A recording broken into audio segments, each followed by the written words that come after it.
And welcome in everybody to another edition of the College Hoop News Podcast. As usual, I am your host, Tony Patelis. Tonight we have another conference preview edition. Tonight we're going to be talking about the Big Ten. I have my very good friend Kevin Sweeney joining me from CBB Central. I'm sure you're familiar with Kevin. He's been on the podcast multiple times. He's got an excellent website, cbbcentral.com, where he covers mid-major college basketball and pretty much all of college basketball. So definitely check that out. You can find him on Twitter at CBB_Central. Kevin, what's up, man? How are you? It's good to finally be back on the pod, Tony. I was worried I was getting big time with all these great guests you've been having on, but always great talking hoops with you, my man.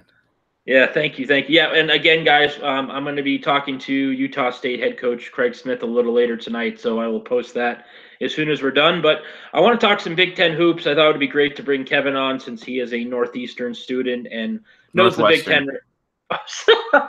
I was thinking of Northeastern because I was just looking at the CAA standings, so I apologize. No problem. But so Kevin, looking at this league, when I did my projections for all the power leagues, I think this is the toughest league by far to project. I think it's pretty safe to say that most people think Michigan and Michigan State are the cream of the crop, the top two teams. But then, you go from number 3 to number 9, and it's really jumbled up and it's kind of tough to project. I think there's a lot of good teams in this conference. I don't know if there's any elite teams, but I see a lot of kind of middle of the pack type NCAA tournament teams. Do you kind of feel the same way about the Big Ten? Yeah, I completely agree. I mean, I think all the way down even to Penn State, who I have at 13. I think there's no team that I think is bad in this conference other than maybe Rutgers. And I even think Rutgers could improve a little bit. I don't think there's any bad teams. I just don't know that there's a necessary elite team. I think Michigan and Michigan State have a chance to be, but I wouldn't necessarily bet on them being top 8, top 10 teams preseason, like most people would consider that elite tier. But there's just so many good teams, so many good coaches. And I think the league's definitely deeper than it was last season, which should make it a lot of fun to watch. Yeah, me too. I just think a lot of these teams are just going to beat up on each other this year. It's going to be interesting to see how the standings play out towards the end because, like you said, there's just so many teams that are very close. And I'm interested. I'm very intrigued with the Big Ten. So as usual, guys, tonight we're just going to blow through our team-by-team previews here. As usual, we will go in alphabetical order. So tonight we're going to start with Illinois. Illinois, in their first year under Brad Underwood, had a pretty disappointing year, 14-18 overall. They finished 4-14 in the Big Ten Conference. So, year one under Brad Underwood, pretty dismal, which I think many people thought it would be with the roster that they had. I think the roster isn't drastically improved this year. I think it's a little bit better. I love their young guys. Trent Frazier is a fantastic guard. I think Kipper Nichols is somebody who I think could take a huge leap this season. Just an extremely versatile player who can, cause a lot of mismatches. They have some interesting newcomers. Ayo Dosunmu, he's a 5-star guard. Tavion James is a kid I know that they're excited about. But I still think it's going to be probably another rough year. I think, like I said, improve a little bit. But what are you thinking about the Illini this year, Kevin? I mean, I was a huge believer in Brad Underwood when he got this job. And obviously a tough year last year, but I'm not quite as down on them as I think most people are. I think the front court's going to really struggle, and that's going to hurt their defense. With a pressing system like Brad Underwood's going to deploy, you want a guy who can be back there, protect the rim, run the floor. They don't really have that. Their only real big guy is Adonis De La Rosa, who's more of a plotter, post-up guy. I don't really think he impacts the Big Ten too much. But they do get a lot deeper, a lot more athletic, which will help them with the press. I mean, Frazier's a really good guard. Pair him with Ayo Dosunmu, who's a 5-star from Chicago, definitely a huge pull for Brad Underwood. I think the backcourt's going to be pretty good. Also, Andres Feliz, a JUCO kid coming in. So I think they'll be deeper. I think they'll be able to run. I think they're just going to literally have to outrun teams to win games. I don't see this as an NCAA tournament team, but I definitely think they break over 500 this year, get to the NIT, and start building some momentum. I think Underwood's a really good coach. I think Illinois fans have to give him some time because he made things work right away at Oklahoma State. But, this is a rebuild, and you got to give him time to get his guys in to play the system he wants to. Yeah, I think their backcourt is pretty darn good, to be honest. But that front court is really thin, as you mentioned. Adonis De La Rosa, he's coming off an ACL injury, so I'm not even sure if he's fully healthy and ready to go. Do you have any info on that? I haven't seen anything confirming that he'll play right away, but I think the timeline of the ACL made it sound like he could play out from the get go. I mean, it gets worse after him. I mean, in terms of front court depth, I mean, a couple freshmen who weren't that highly rated, guys like Samba Kane, guys like Georgie Zenzashvili, which I probably mispronounced his name, Anthony Higgs. So yeah, I mean, beyond De La Rosa, they don't have anything behind him, and I don't think De La Rosa is that good, to be honest. Yeah, and the kid I wanted to ask you about, Kevin, is DeMonte Williams. He's definitely a player I think the staff is pretty excited about. Played about 16 minutes per game last year. Didn't make a huge impact, but do you think he sees a bigger role on this club? It's tough. He kind of got over recruited with the Sunmu coming in. They like Alan Griffin a lot. They also like their JUCO guard Andres Feliz. I think you're gonna play a lot of guards when you play in the system that they play. He's got to shoot the ball better. I think Williams can play. I think it just might be tough for him to up his role too much, just given how much deeper they got in the backcourt. Yeah, I agree. All right, so moving on here, we're going to talk about Indiana next. The Hoosiers are coming off a 16-15 season, 9-9 in the Big Ten. Obviously, Archie Miller comes in, really brings some excitement to the program. This year, I think they have a much improved roster. There's obviously high expectations for this Hoosier team. There's plenty to like, and it kind of obviously all starts with Romeo Langford, who decided to stay home and play for IU, which is just huge for the program. Langford is just a fantastic player who immediately makes this team better. You know, you pair him with Juwan Morgan, you have one of the better duos in the country. I think the main issue with this team, Kevin, is point guard play. I think if they can find some steady, consistent play at that spot, they have a chance to be really good. I think they could finish anywhere, you know, in the top 3 or 4 in the conference. We know Archie Miller is a fantastic coach. How do you think things play out for Indiana this year? Yeah, I'm pretty high on this group. I have them, I believe, third. Yeah, I have them third in the Big Ten, and I think it really does come down to point guard play, as you said. There aren't going to be too many duos in college basketball better than Juwan Morgan and Romeo Langford. I think Devontae Green, who got a lot of nods last year, had kind of an on and off ball role next to Josh Newkirk, and then when Newkirk came off the floor, he'll probably be the favorite to start right away. But I've continued to hear good things about Robert Finney, who's the freshman, maybe not super highly rated guy, but a guy I know their staff's really high on. An in-state kid who plays really hard, has pretty good floor vision, competes on defense. I think if he could just be that solid, steadying force at point guard, I mean, Josh Newkirk just turned the ball over too much. I mean, that was the bottom line. I think if you get better play out of Finney, this team could be really good. Yeah, I totally agree with you. And I think, a sneaky kind of grad transfer pickup for Indiana, Evan Fitzner from St. Mary's. He can really stretch the floor, shot 41% from 3 last year. This is a team in Indiana who really struggled from the perimeter last year. They only shot 32% from 3. Do you like him in a solid role with this club? I mean, yeah, it definitely depends. I like the potential to go 5 out maybe and let Juwan Morgan get more post up looks, and play Fitzner as like a 4 or 5 combo next to Morgan. I think they can go big with a guy like Deron Davis, assuming he's healthy. I mean, he's kind of an X factor to me. I mean, he's so big and talented. Was up and down, had the injuries last year, but I think Fitzner probably comes off the bench, tries to hit some shots. Just a nice end of the bench role player for your team, and for a guy who's won a lot of games in his career, Evan Fitzner, I think that just really fits into your program really well if you're Archie Miller.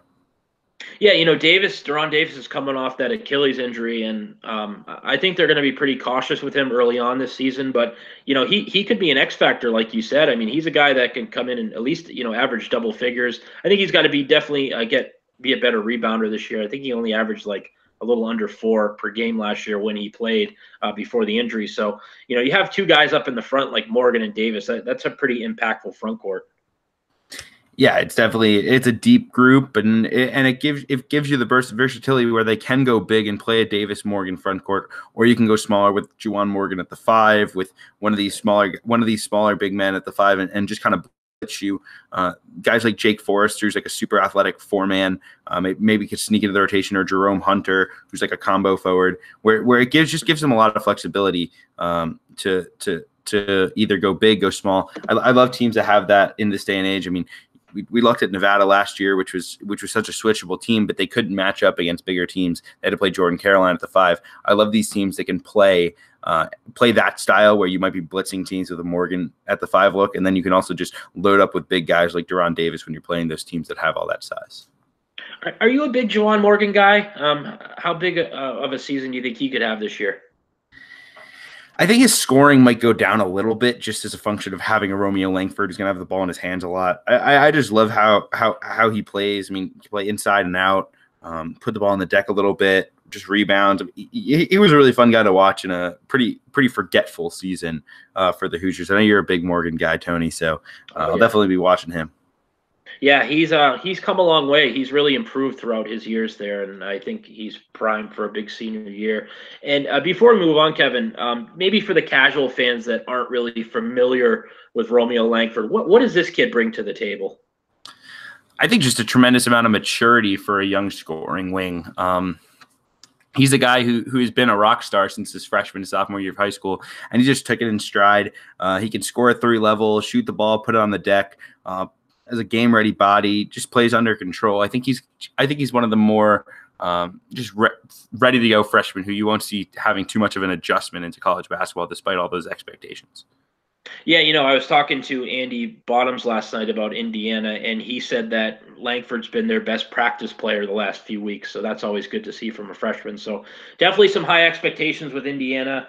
And I think they're definitely an NCAA tournament team, and I think they could finish as high as in probably that top 3 in the conference. So definitely looking forward to watching the Hoosiers.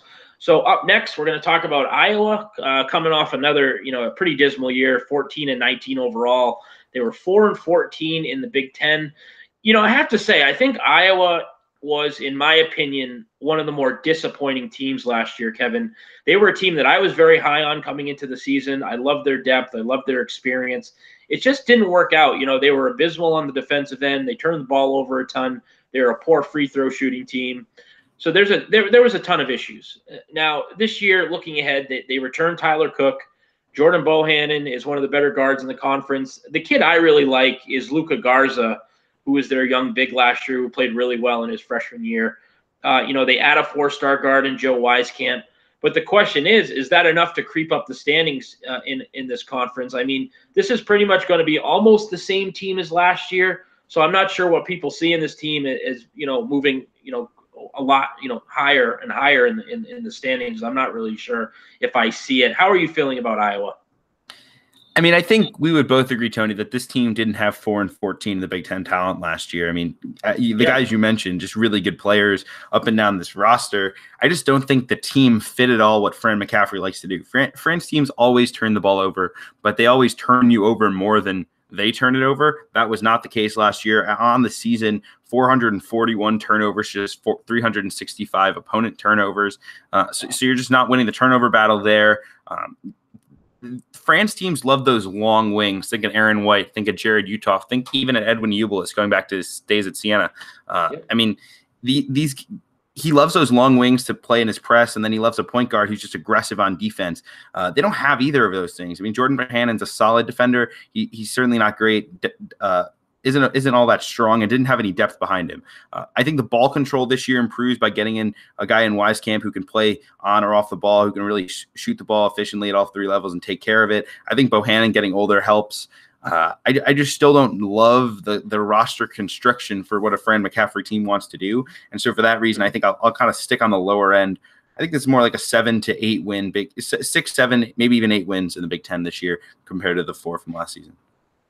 No, this might be kind of a crazy question, but Jordan Bohannon, a kid who averaged, I think, over 5 assists a game. Do you find him better off the ball or on the ball?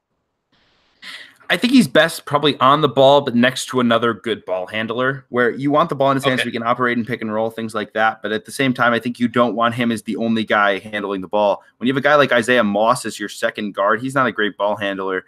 I think that hurts your turnover margin. Putting in a guy like Wieskamp there helps. So should Connor McCaffrey if he can get some run. I know he wasn't healthy last season. Yeah, do you think McCaffrey sees some sizable role in this club? I think he's probably the 7th or 8th man on this team, maybe even the 9th. His brother is the more highly touted kid, Patrick, who is much more raw than Connor. Connor's a little more game ready, also plays baseball. I think he'll be a solid kind of reserve guard for this team, but I don't think he's a super important player to this team. Yeah. I think they might creep up a few spots in the standings, but I think you're going to see kind of the same as you did last year. So we'll have to kind of wait and see here. But let's move on here, Kevin. Maryland is up next. Finished 19-12 last year, 8-10 in the Big Ten, which was somewhat disappointing. I think people thought this team was at least an NCAA tournament team. So the Terps will be looking to get back to the NCAA tournament this season. Kind of think it all starts with Anthony Cowan. He's really the straw that stirs the drink with this club. He had a fantastic season last year, averaged 16 points, 5 assists, and almost 5 rebounds a game. Just a rock-solid point guard. They do have to replace Kevin Huerter, one of your favorite players, which won't be easy. But you add a guy like Jalen Smith, he should help big time. I believe he's a 5-star kid. He's like 6'10", athletic, plays the 4.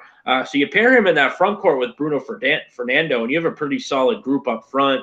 I also think Daryl Morcell has a shot to kind of have a breakout year for this team. I think if that happens, you'll probably see Maryland in the NCAA tournament mix. How do you feel about the Terps this year?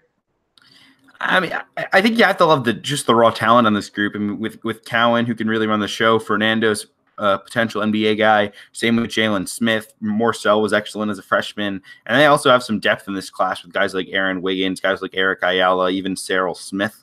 But I think for me, the spacing is a bit of a concern. You're going to play 2 bigs in Fernando and Smith. Smith can space the floor a little bit, but he's not great in that regard. And then you're going to play Morcell probably at the 3. Daryl Morcell shot an abysmal 12% from 3 last season, only made 3 all year on 25 attempts. He shot the ball more on the international trip, which is certainly an encouraging sign. But I usually kind of believe it when I see it with those guys. In other words, there's always reports every year. This guy is taking and making threes in practice, and then they take like 3 threes all year. So, I mean, so if you're going to play a non-shooting guard next to 2 bigs, you start to really worry about spacing. The one shooter would be Aaron Wiggins, probably slots in as that 5th starter. But freshmen are notoriously unreliable shooters. So I think that could hurt the spacing quite a bit. But the talent's there to be an NCAA tournament team. I think they'll be in that mix. I think Mark Turgeon's job probably depends on it. Yeah, I was just going to ask you before, is his job security, somewhat safe if they don't make the NCAA tournament? How do you feel about his situation?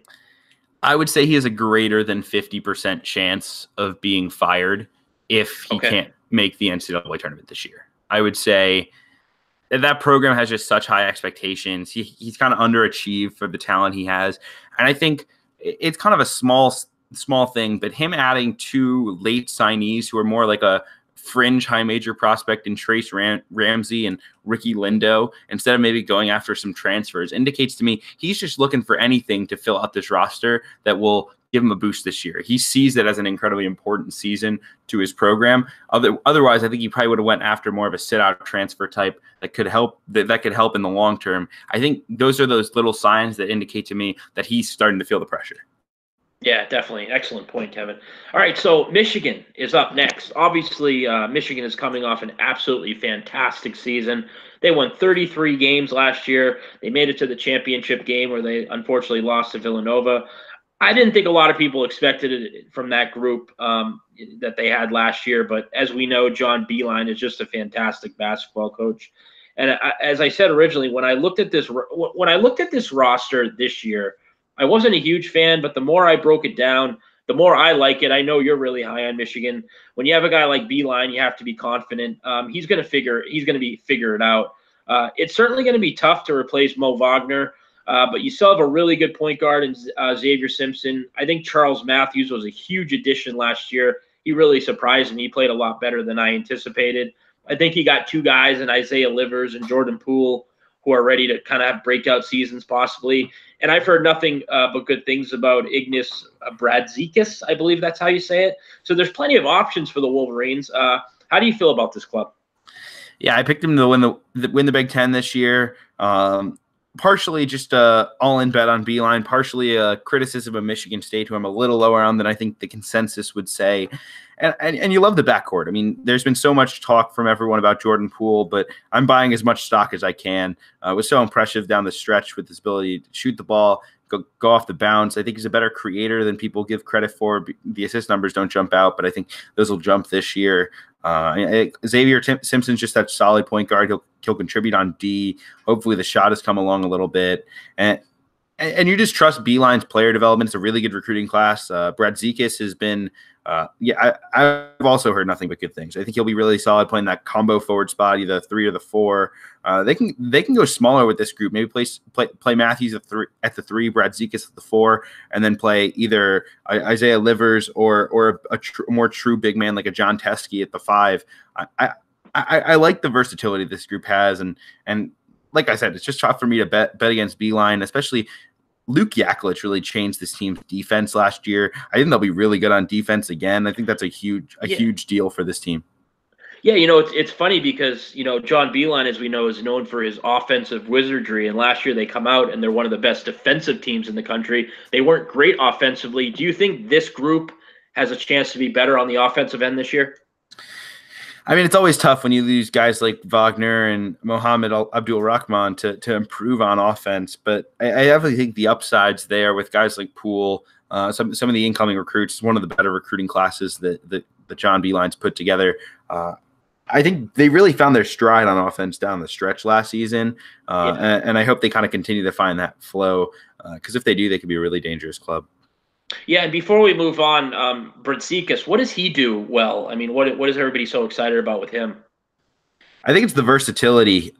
He comes in, really highly regarded. I think he was a top 60 recruit in college basketball, which is definitely something that a type of recruit Michigan really hasn't gotten too much under John Beeline. He can play right hand. He can play with the right hand or the left hand. He's very athletic, pretty strong. I think he'll just be a nice role player for this team. Probably average, I think maybe 10 points, 5 to 6 rebounds. He led this team in scoring on their international trip. I think he'll be really solid for this group. Yeah, definitely. So moving on to Michigan's rival, Michigan State, coming off a very successful regular season where they won 30 games. They went 30-5, but unfortunately they got knocked out early in the NCAA tournament. It's funny. I think they're kind of like the default pick to win the league this year because nobody knows who's going to win the league. But so just go with Michigan State. I'm not really super excited about this team. I like you said too. Obviously replacing Miles Bridges and Jaren Jackson will be difficult, but they certainly have a deep group. I'm not sure they're an elite team though. That's something we're going to have to kind of wait and see. I love Cassius Winston, obviously a fantastic point guard. You'll probably see Josh Langford to continue to improve. Their front court, as usual, really deep. I think Xavier Tillman is a kid who didn't get to play a lot last year because the front court was so deep. But this year, I think he's going to see a much bigger role. He's a possible breakout guy. I think they're going to be good on the perimeter. But is this a Final Four team, an elite team? I'm not really sure. As I said, I've seen a lot of conflicting opinions on Michigan State. What's your take on the Spartans? I'm just a little bit lower than I would say consensus is. I think I see him more in that 15 to 17 range rather than the top 8 to 10 range nationally.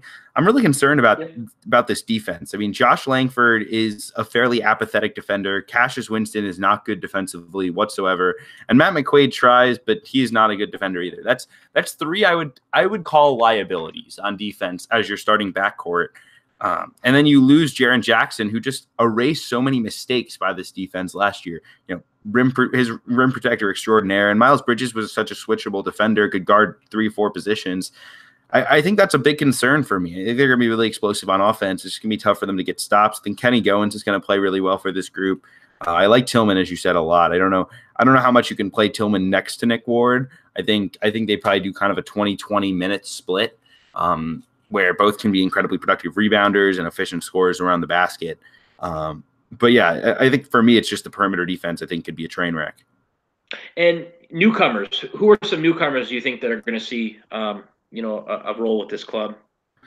It doesn't sound like they're going to go too deep into their incoming group. I think Foster Lawyer is a guy who Michigan fans are really excited about, an in-state kid who could be the backup point guard.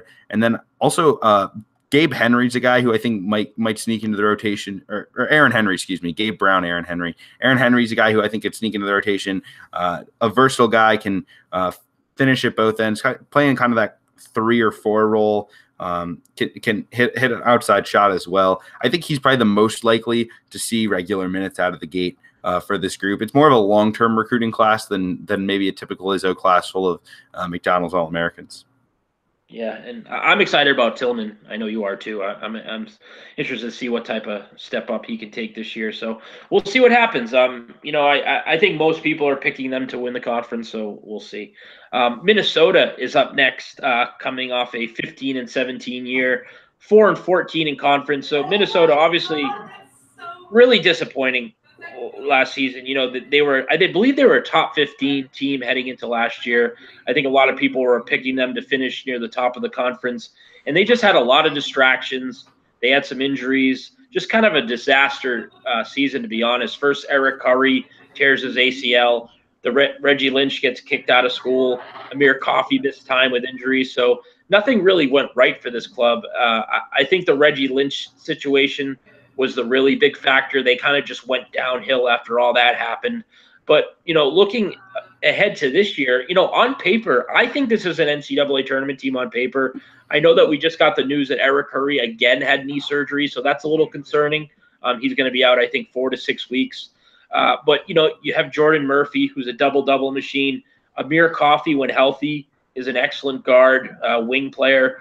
Hopefully Curry can get back, as I said. Isaiah Washington now has a year under his belt. So there's definitely a lot to like, but can they stay healthy and can they, keep the distractions to a minimum? If they do, I think they can compete in the middle of the pack and be in the discussion for an NCAA tournament bid. What do you think about the Gophers, Kevin? Yeah, I definitely think they can be in that discussion for a bid. I mean, I think for me, one of the concerns I have is just they were so bad defensively once they lost Reggie Lynch last year. They conceded 79 points a game in Big Ten play last year. They only gave up 72 the previous season. The big loss in that mix is Reggie Lynch. I think he's so impactful as a rim protector, especially if Eric Curry isn't healthy. That leaves a pretty big void up front for them. But yeah, I like the core. I think Murphy's really good. I love Isaiah Washington's ability to score the ball. I'm not sure how well he'll translate as more of a true point guard. They're still waiting on a waiver potentially from Marcus Carr from Pitt. That would be a really big deal for them, just to add another guard to the mix who can handle the ball, play the 1 or the 2. They also had Brock Stull from Milwaukee. I'm not really sure what the case Marcus Carr has on a waiver, given he's from Toronto. Pittsburgh far closer to Toronto than Minnesota, so it's not a typical I'm going home waiver. I know Jeff Cable would have had him, so it's not he was run off waiver. So I'm not sure what his case is, but given the amount of waivers that are going out, I almost have to act on the assumption that he'll be eligible. So I mean, it's going to be really interesting to see whether he can get in there. But I think this team definitely has the talent to be in that NCAA tournament mix. Yeah, I mean, this team, I'm not a huge Rich Pitino guy. I really soured on him last year, but overall, I think this team is really good. It has really good talent, and I wouldn't sleep on Daniel Ochuru, who's a freshman coming in. He'll play a lot of minutes up front while they're without Eric Curry. Yeah, I just want to see this team play without any off-the-court distractions when they're focused, and I think if they are, then they can have a pretty successful year. I think Eric Curry, though, is quite concerning because, he comes off the ACL and he had to have another knee surgery, I believe. I don't know exactly what's going on, but so he's going to be out for the first few months. So that's going to be tough. That front court's not necessarily deep, but hopefully he can get back and stay healthy. So we'll see what happens. But Nebraska up next. Tim Miles had a pretty successful year last year. I think, it was a little bit disappointing that they didn't make the NCAA tournament, but they won 22 games. They went 13-5 in conference. So, on paper, it looks like Nebraska has, we keep talking about that top 4. They have a really, really good top 4. But, we've talked about it a lot privately. It's all about the rest of the roster. So where do you think this team is? Do they have anybody outside of those top 4 guys that you can see having just a mediocre impact with this club? I think Thomas Allen looks like he'll be the 5th starter, kind of one of those small combo guards who can shoot the ball. I mean, if they go with that look with Roby at the 5, and that's such a dangerous group offensively where Allen can really shoot the ball, Watson and Copeland. I mean, that's such an athletic switchable group. I'd be a fan of it. They might struggle defensively, having two small guards at 6 foot, Glenn Watson, and 6'1" Thomas Allen. And the other guy to watch potentially is Nana Kenton. He was a pretty well-regarded recruit out of high school. They actually have him working out as a four-man right now. I think he could be a guy who plays in that like small ball four role. Just gives him a little depth off the bench. And then Amir Harris, a former Rhode Island decommit. I think he can just give them some solid minutes on or off the ball. That's what they need, is those three guys to just make them 7 deep and just hope that Big Four makes them an NCAA tournament team. I'm not as optimistic. I've really soured on this group, but if things can work out, I mean, they have a chance. Kevin, I know I was just going to say their 22 wins last year. I think a big chunk of those wins were against under 500 teams. So I think their record wasn't as good as it was on paper. So again, that's something I'm a little concerned about. What do you think about Isaiah Roby, though? I'm pretty high on this kid. Do you think he is one of these breakout guys in the conference this year? I mean, he was so impressive down the stretch. I mean, just a supremely talented athlete, can step out and shoot the ball a little bit, guard 3-4 positions. Definitely, and I know the NBA people are really oozing about him, but down the stretch was when he was best. I mean, final 8 games of the year last year, 13 points, 9 rebounds, 2.5 blocks a game, while shooting 63% from the field. I mean, that's a lot to like, and I think that was when Nebraska started going to more of those lineups with Roby at the 5. That makes him really hard to guard. So I'm starting to. I feel really good about that top 4, as you said. I mean, right. I don't think it's the best one in the country like that. I think what's Basketball Consumer said on Twitter, but it's definitely a good one, and I think they'll be really dangerous as a result of it. It was interesting because Glenn Watson didn't really play that well last year, and he's been a solid Big Ten player, in his first 2 seasons. But I think he kind of took a little bit of a step back last year. Yeah, it was definitely concerning, especially the efficiency. I mean, it's really tough to play a point guard who's going to shoot 35% from the field, and was solid taking care of the basketball. I think part of it was James Palmer had the ball in his hand so much that Watson didn't have the ball as much. I think that kind of threw him off a little bit. Watson also was kind of used to playing with maybe another ball handling guard in the backcourt, and Ty Webster, a kind of a different player. Webster was almost a point guard of those groups, whereas Watson was now the point guard distributing. Maybe that caused that drop to his efficiency, whereas Palmer was having the ball in his hands, kind of scoring in the half court. It was kind of hard for me to pinpoint what went wrong for him. You didn't really notice it because they were so good with Copeland and James Palmer, but they definitely need him to get back to form this year. Yeah, they just need to find some consistent role players, and I think if they do, they can definitely be in the mix for the NCAA tournament. So, all right, up next, Northwestern time, Kevin, and I said Northwestern, not Northeastern. So, 15-17 last year, 6-12 in conference, pretty much a very, very disappointing season. I think many thought Northwestern was going to build off the successful year they had 2 years ago when they made the NCAA tournament. For the first time in forever. They won a game, and a very exciting game against Vanderbilt. And then last year, they're a top 25 team coming out of the gate. And they just had, kind of some distractions as well. They had to play off campus. They had to deal with a lot of injuries. I know Bryant McIntosh, dealt with that. I believe it was a shoulder injury. Vic Law had some issues. I think playing off campus was a little bit bigger deal than some thought. But let's see what happens this year. I like this team. I do. I'm still picking them close to the bottom, but I do like some pieces. I think Derek Pardon is one of the better bigs. Vic Law, when healthy, is one of the better two-way guys in the conference. You add a guy like Ryan Taylor from Evansville, an excellent scorer. So if they can find some consistent point guard play, kind of like Indiana, I think they could have a pretty solid year. What are you thinking about your Wildcats? It's hard because it's hard for me to separate the fan of the Cats and the neutral basketball mind. And every time I come up with this, Northwestern would be great, I have to talk to somebody and be like, am I crazy? And the usual consensus is you're not crazy.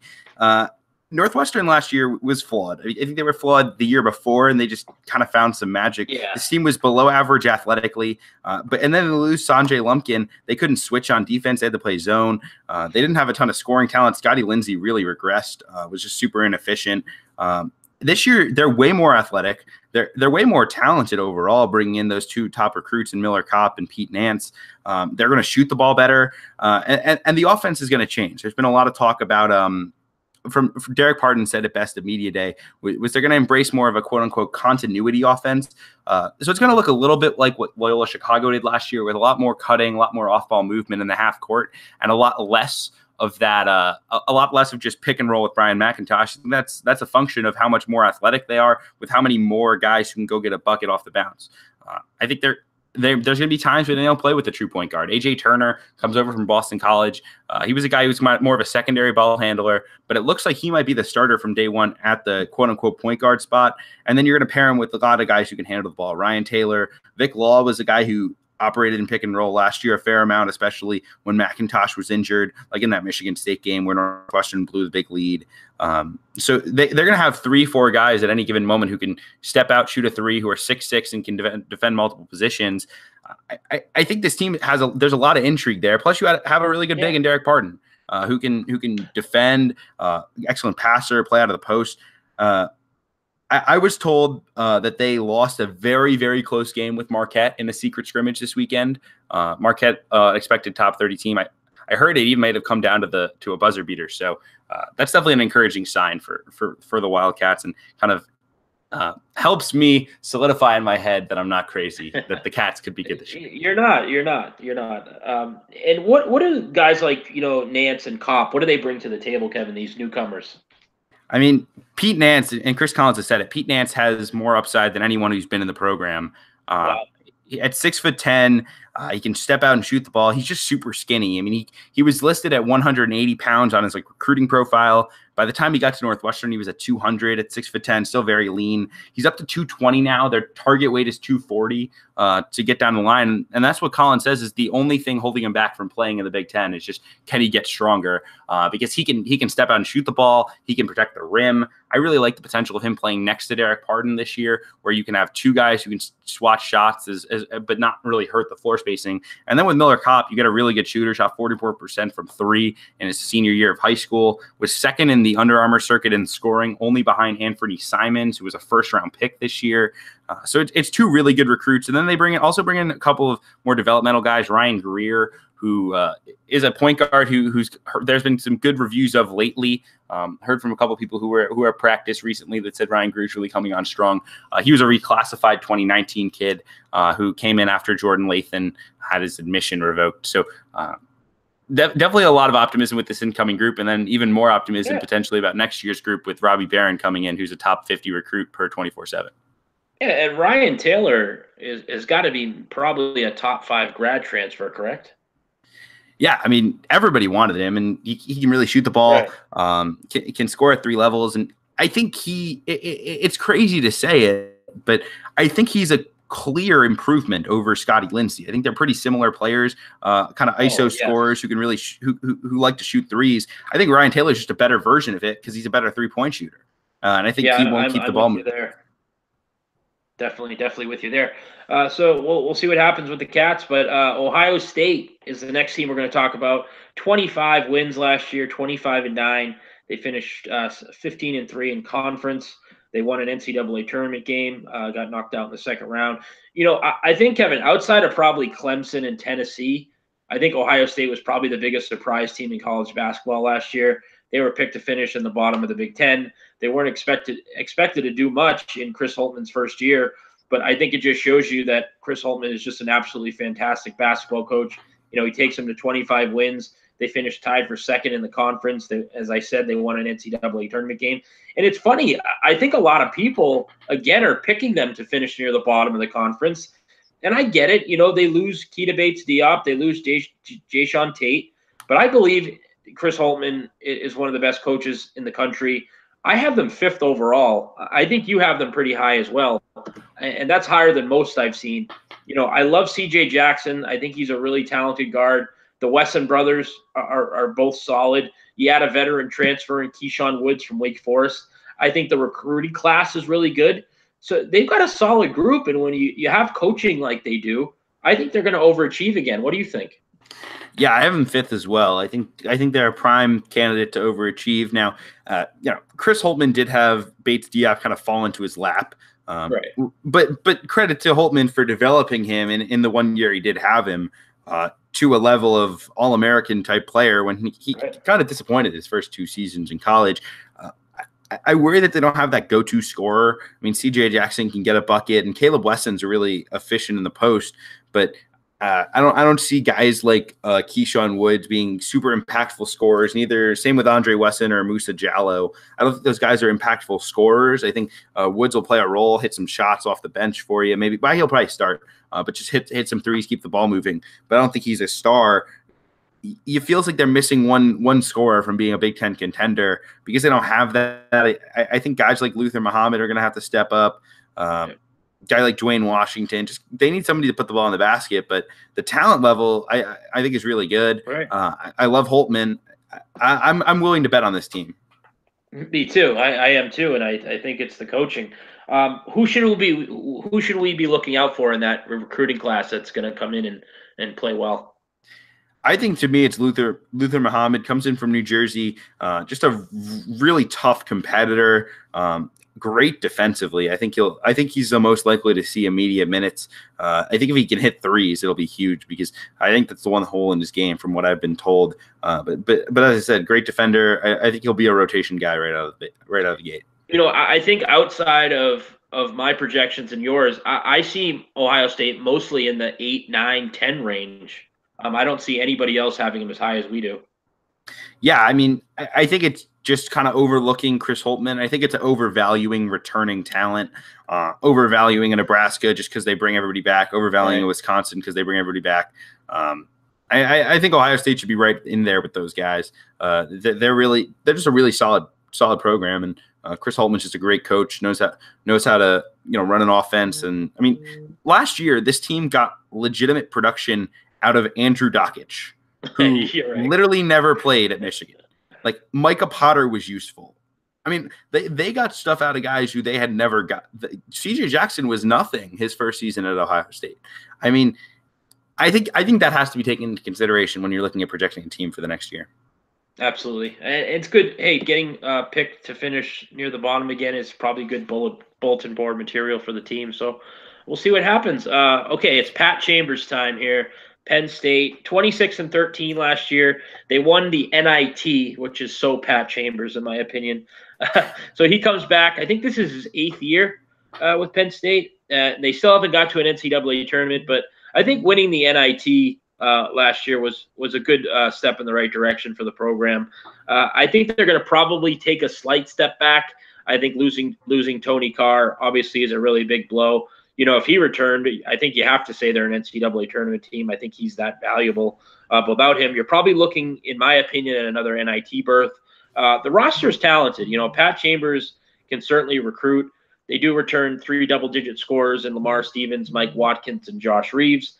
I think they're going to have to rely on their recruiting class, though, because outside of those 3 guys, I don't see anybody on the roster that's going to make even a slight impact. I think depth could be an issue for this team. How are you feeling about Penn State, Kevin? I only came on this podcast, just 1 to fire Northwestern hot takes and 2 to listen to your Pat Chambers rant. That was a little soft for my liking, so I'm a little disappointed. But I'm just concerned about the backcourt.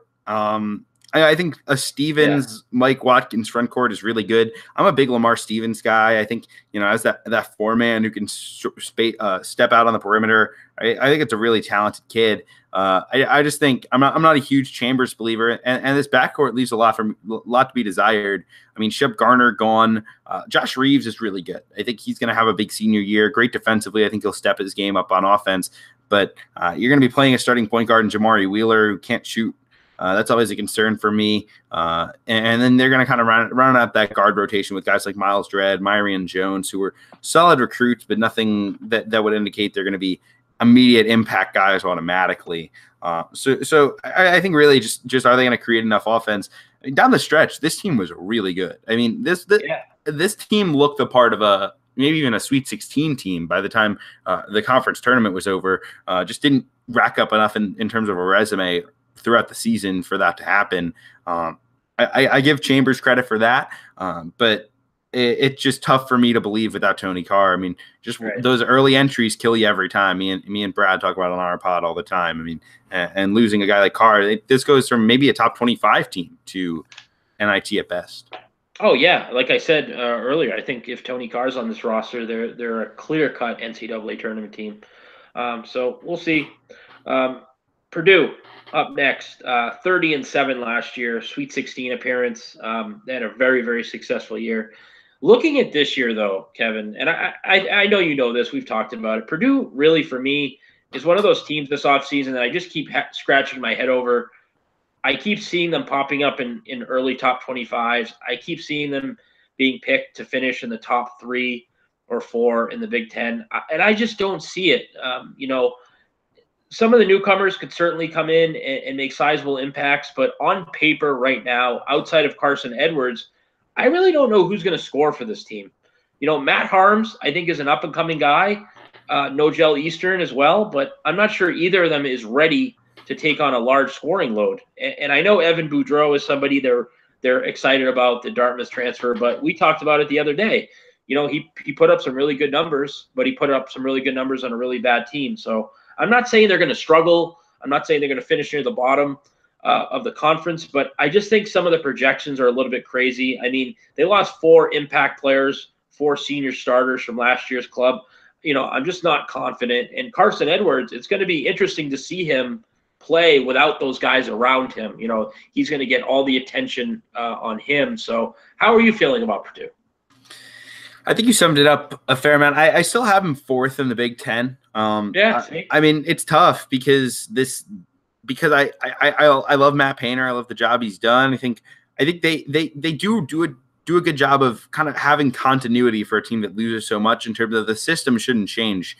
I think they'll play Nogel Eastern and next to Edwards to give you kind of that 2 ball handling guard look. Then Ryan Klein will play the 3 and just space the floor, be a pure shooter. Boudreau plays that playmaking 4 role in the same way that Vince Edwards did, and Matt Harms will step in where Isaac Haas did. Now, I think there's a significant concern of losing a guy like Isaac Haas because he drew so much attention of the defense. And I think not only does losing Haas and Edwards and all those guys, or Vince Edwards, all those guys, really impact Carson Edwards' game flow just from perspective of the attention. It also, Carson Edwards could phase in and out of games, and Matt Painter could realize when Carson Edwards was off and just take him out, and they would be fine. Now I don't know that they will be. I do like a few of their newcomers. I like Eric Hunter a good amount, and there's also been a lot of hype about Aaron Wheeler. But yeah, I think scoring is just the biggest concern. I think they could be really good on defense, though, with Harms playing a bigger role. Such a good rim protector. Yeah, I definitely think they're going to be a solid defensive team. I'm just a little concerned, as I said, with offense. And, I think the new Eric Hunter, correct? Is that his name? Yes. Yes, I think he's somebody who could possibly make a sizable impact. He's a pretty high-rated recruit. So we'll see. I'm not, I still think they'll probably be in the NCAA tournament mix, but I just think some of the projections are a little too high for the Boilermakers. So we'll see. Matt Painter's a really good coach, so maybe he can coach these new guys up, and they can finish in the top half of the league, at top 3 or 4. All right, so we're going to talk about Rutgers next. Rutgers coming off another pretty dismal year, 15-19 overall. They finished 3-15 in conference, which is pretty much the 2 years that Steve Picciol's been there. It's pretty much been the same record. I think they finished 15-18 in the year before, same conference record. So, do you see any improvement this year, Kevin, with Rutgers? I think Geo Baker's back. Issa Theam is back as well. But who are you looking at this roster that you think could make an impact? Just maybe some newcomers, somebody like that. I think they're better than they were last year. I think Montez Mathis coming in as a freshman, top 75 recruit, that's a really big add, along with Peter Kiss, who comes in from Quinnipiac. Kiss really athletic, really tough competitor, and I think he can shoot the ball better than people are giving him credit. He shot the ball pretty poorly at Quinnipiac, but that was more a lot of bad shots. He could really heat up. Chiam's still there. You can really space the floor as that kind of combo 3-4. Shaq Carter comes in to help out in the front court next to Eugene Omoruyi. I mean, the talent level is still lower than the rest of the Big Ten, which is tough. But Steve Peichel does a great job. I mean, he gets them competing. This is one of the best defenses in college basketball. They're just absurdly pathetic on offense, and that's just because they don't have talent. And every year, the talent level is increasing a little bit. The question is, can you kind of outrace the early draft losses and things like that? You lose a Corey Sanders a year early. Most programs could lose a Corey Sanders and have guys in the waiting in the wings. Rutgers just doesn't have the overall depth to do so. I think they're going to keep building, and the hope is you can get to that point where you can be running kind of a more smooth machine. They just haven't had the depth overall. I think Peichel will get there. Still the last place team for me in this conference, but they'll make things interesting. And no game against Rutgers I think will be easy this year. Even though Rutgers I think finishes under 500.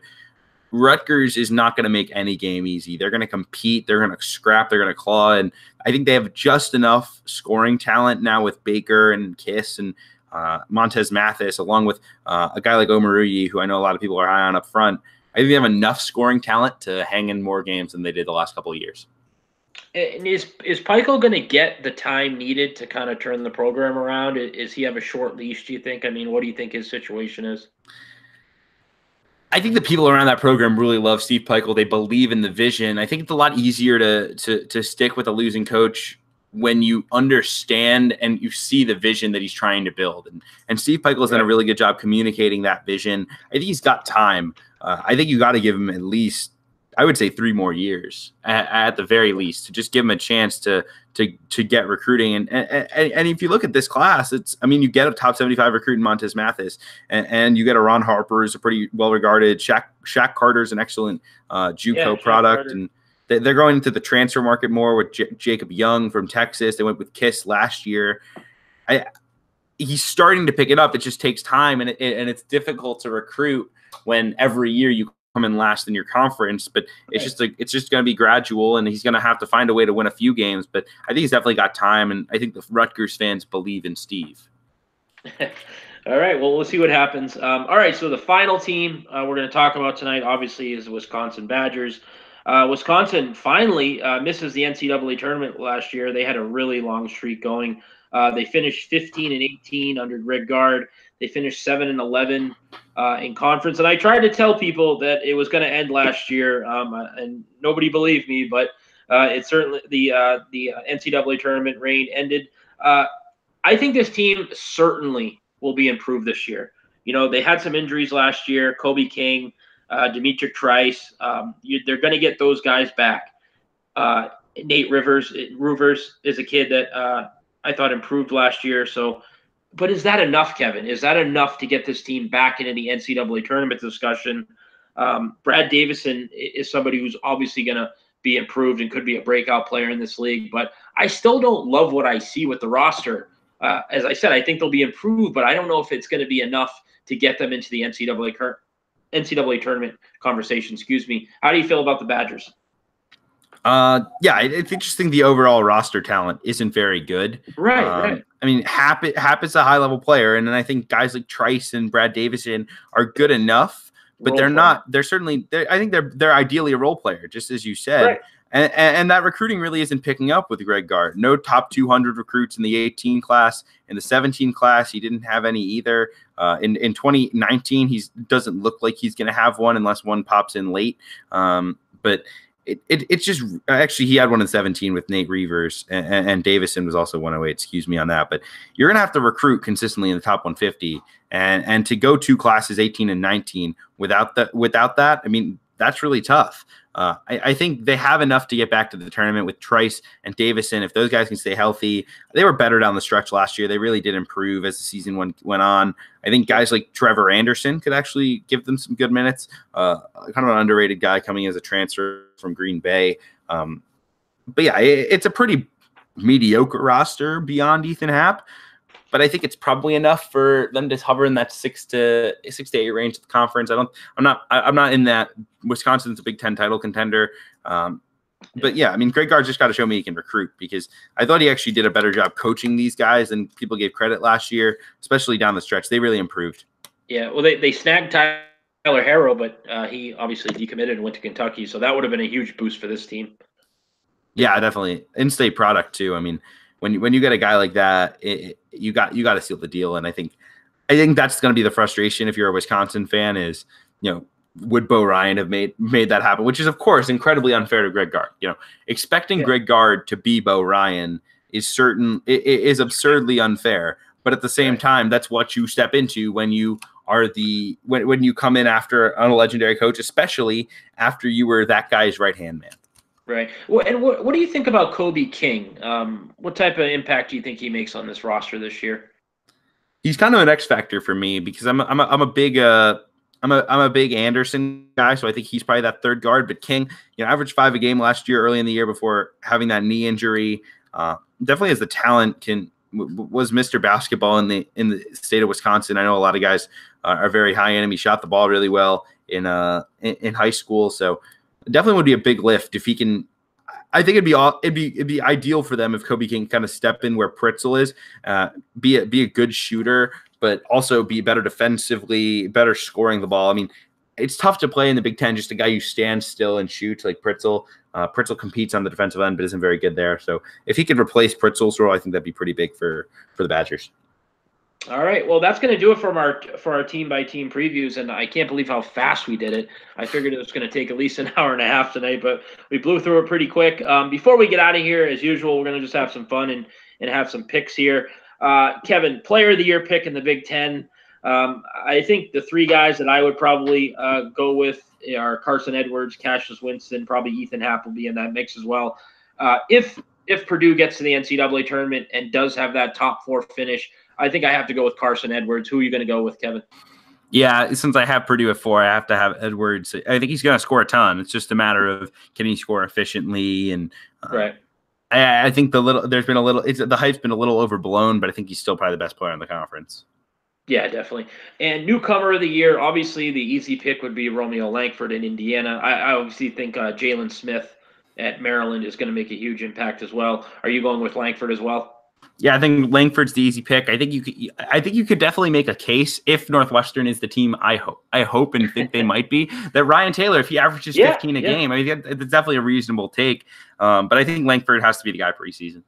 Yeah, the breakout player, I'm going with Xavier Tillman. I think he's going to make huge strides this year and probably be a double-digit scorer for Michigan State. Who you going with for newcomer? Breakout.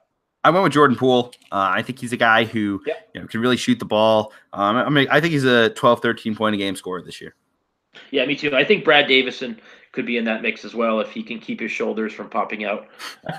Which happened about 20 times. It seemed like 20 times last year. Unbelievable. I love that kid. He is Wisconsin basketball. Oh, absolutely. Absolutely. He's definitely fun to watch. So that's going to do it for the Big Ten preview tonight. Kevin, I really appreciate you coming on. Do you have anything to plug? Do you have anything on your website you want to talk about or podcast? Yeah, I mean, we're just wrapping up our conference preview season on the website. So definitely head over there, look out for all that content. I mean, if you were looking for a conference preview, you can guarantee you'll find it on the site. We're just wrapping up. Should actually be done with that on, I think, Sunday.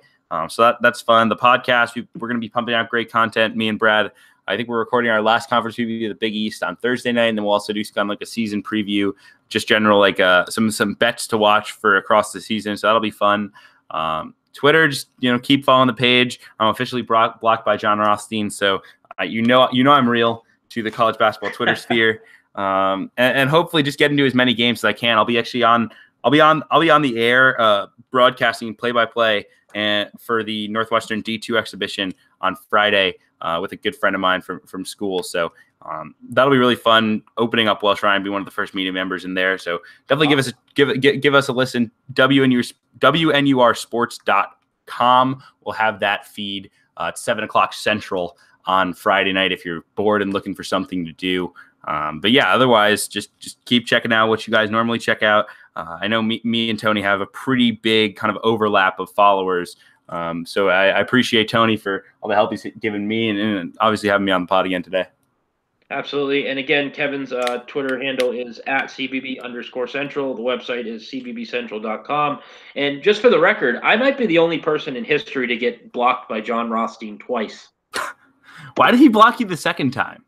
I forget. I rag on the guy so much I can't even keep track. But I'd have to go look back and look at my feed, but I think he probably said something stupid or whatever. But anyways, I'll be back a little later tonight, guys, again with Craig Smith, Utah State head coach. And then tomorrow we'll have our Big 12 preview. Eric Fawcett's joining me. And then Ben Steele, Marquette beat writer, is going to come on for a quick chat. We're going to talk about the Golden Eagles and the Big East a little bit. So looking forward to that. Again, Tony Patelis, College Hoop News Podcast. We'll talk to you later. Thanks.